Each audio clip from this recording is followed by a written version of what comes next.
অসম চৰকাৰৰ বিভিন্ন পৰীক্ষাত এটা টপিক ৰিপিট হোৱা আমি দেখিবলৈ পাওঁ আৰু সেই টপিকটো হৈছে অলিম্পিক। এয়া চাওক বহুবাৰ অলিম্পিকৰ ওপৰত বিভিন্ন প্ৰশ্ন আসাম গভৰ্ণমেণ্টৰ ADRE, Assam police, Assam forest এনেধৰণৰ পৰীক্ষাত সোধা হয়।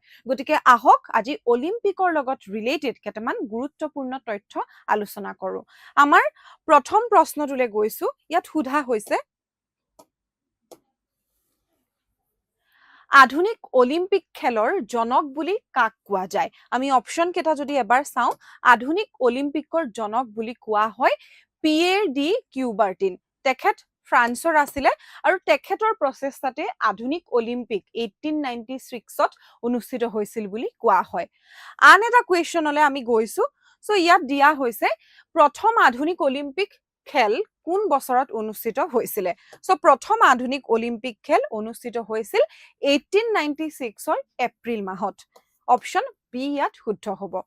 আন এটা কুৱেশ্যনলৈ যদি চাওঁ, ইয়াত সোধা হৈছে আন্তঃৰাষ্ট্ৰীয় অলিম্পিক সমিতিৰ মুখ্য কাৰ্যালয় ক'ত অৱস্থিত? সো আন্তঃৰাষ্ট্ৰীয় অলিম্পিক সমিতিৰ মুখ্য কাৰ্যালয় হৈছে লজান, আৰু লজান ক'ত? ছুইজাৰলেণ্ডত। অপশন চি টো ইয়াত কাৰেক্ট হ'ব।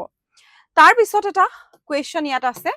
ইয়াত সুধিছে অলিম্পিকৰ পতাকাখনত থকা 5টা আঙুঠিয়ে কি সূচায়? সো অলিম্পিকৰ পতাকাখনত কেইটামান আমি বৃত্ত দেখিবলৈ পাওঁ। সেই বৃত্ত কেইটা এনেকে 5টা বৃত্ত থাকে। সো এই 5টা বৃত্তই কি কৰে? পৃথিৱীৰ 5খন মহাদেশক বুজায়। সো 5খন মহাদেশৰ ভিতৰত আছে এছিয়া, আফ্ৰিকা, ইউৰোপ, আমেৰিকা আৰু ওচেনিয়া। সো ইয়াত শুদ্ধ উত্তৰটো হ'ব অপশন বি, পৃথিৱীৰ 5খন মহাদেশ। আৰু ইয়াৰ পিছত আন এটা কুৱেশ্যন আছে।